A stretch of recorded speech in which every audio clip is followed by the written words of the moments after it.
just grab the And you rope. like wrap it around your hand, and then you're like, And you're leaning, oh, and it kind of hurts. You're like, let me show you how to cut toe side, and then you have like a grip around Yes. your hand. Yep. Yeah.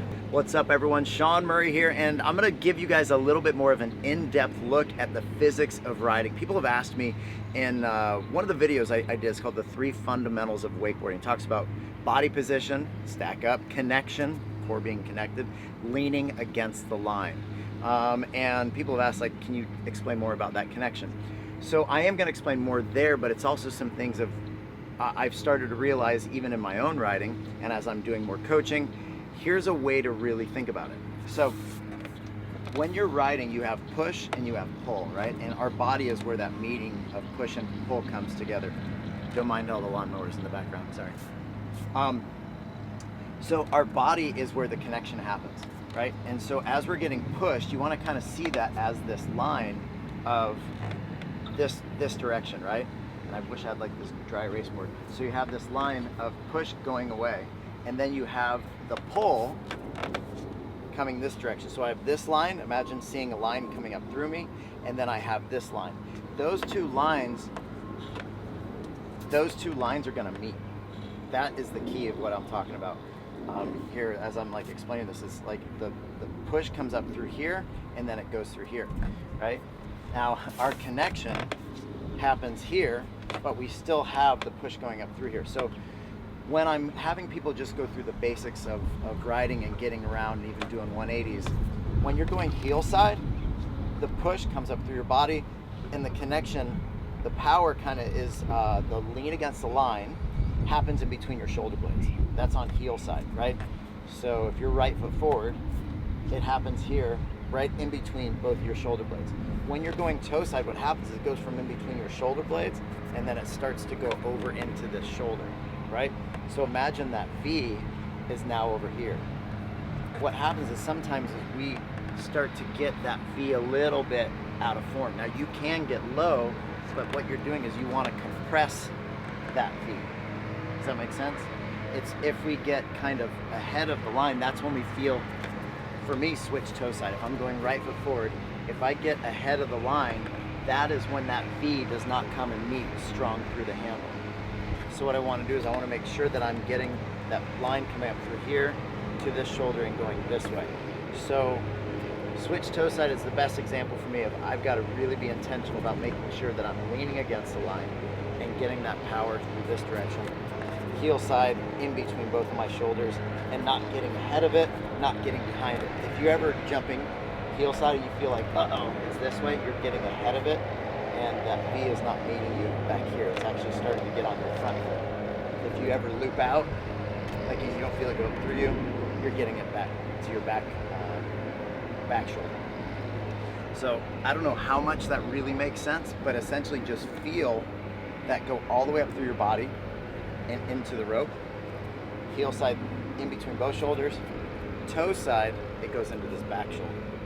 So when you're out there riding, just do a couple simple wake jumps and feel that power, that connection kind of go through you. Does that kind of make sense? Hopefully it makes sense. Well, I might go out and ride. We'll see what's going to happen. I really don't know. What's up, everyone? Shaun Murray here. And you ever have those sets you're like, oh, I'm going to go do this when I ride. You get out there, you're like, I think I'm going to not do that. I'm going to do something different. So I had an idea of what was going to happen. And I had a friend of mine, Tara Mikasich. She came over to ride, wife of Kobe Mikasich. Tara's one of the top women's riders. And she today was working on Crow Mobes. And going for them, it was inspiring to see her do it. I would honestly rather go out and do a Crow 5 than a Crow Mobe. It's just how it is. To me, I'd almost rather do a Toe 9 than a Toe 7. So, being inspired, I am going to, Tara, I'm going to go for a Crow Mobe. It's been a long time since I've done it.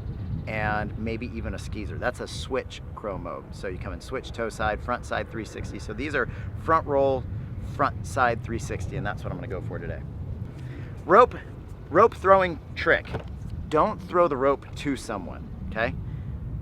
Don't throw it at them. I throw it past them.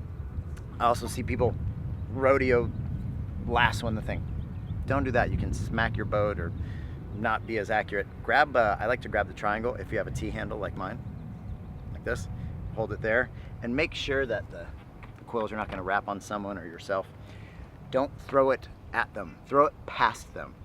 I don't have anybody in the water right now. Maybe we cut to another shot of this, but throw it past them. Then you can pull the rope to them, pull the handle to them. It's not worth them, wow, getting dotted in the face. All right, let's go. You know, I'm gonna bring my rope in. I'm gonna shorten this up. I'll try 70. I'm a little nervous. Whatever. All right, my switch crow, not good. Straight up, like not good. That is what I consider to be a check the box trick. Did I make it? Most of the tricks that I like to do, they feel good, like they feel fun. It's a fun feeling.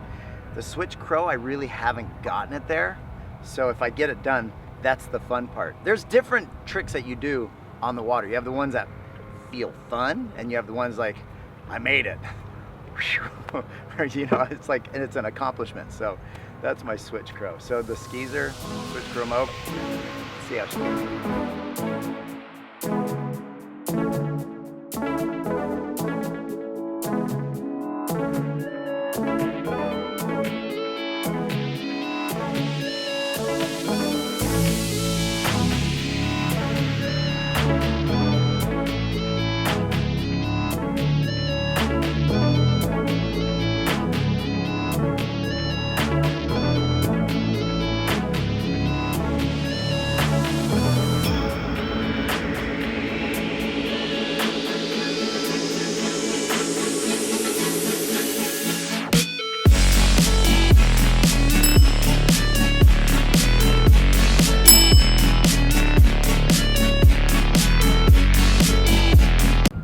So disclaimer, I've done this trick, the Crow Mobe, countless times, but it's been years since I've done them like consistently.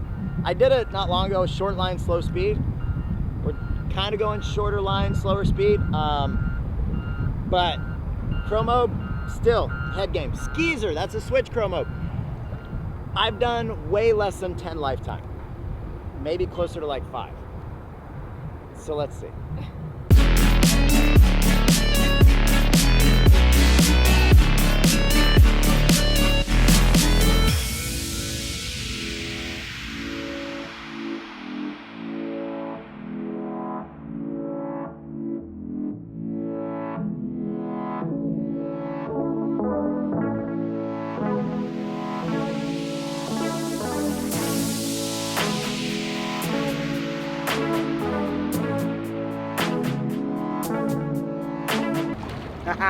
Oh, that's adrenaline rush for you.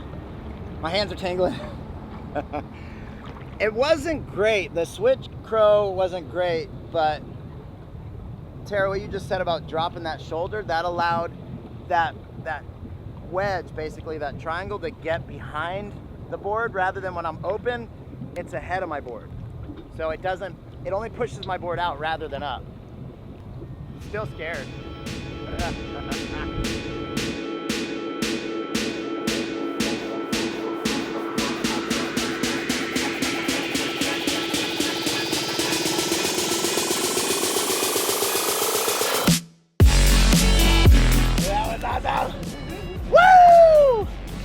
Oh man, I'll tell you what, getting a Skeezer, like I said, I've done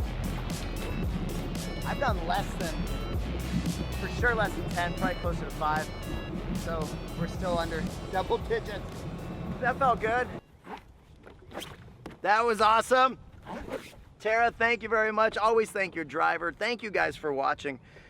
To go out there and do a trick that I haven't done in a long time, that was fun. Like honestly, yeah, I used to do them quite a bit, like a Crow Mobe. Then I learned the Crow 5, and the reason the Crow 5 for me was easier because you actually land leaning against the line. It's like a toe side straight air is almost harder than a toe side 180. Some of you guys know what I'm talking about. Thank you guys once again for watching. If you have questions and comments, do that below. If you guys want to like and share, it's always appreciated. If you guys don't subscribe, maybe consider doing that now. And if you do that, hit the notification bell, and then you know when we're taking videos live. No matter what you're doing, always enjoy your ride. Peace!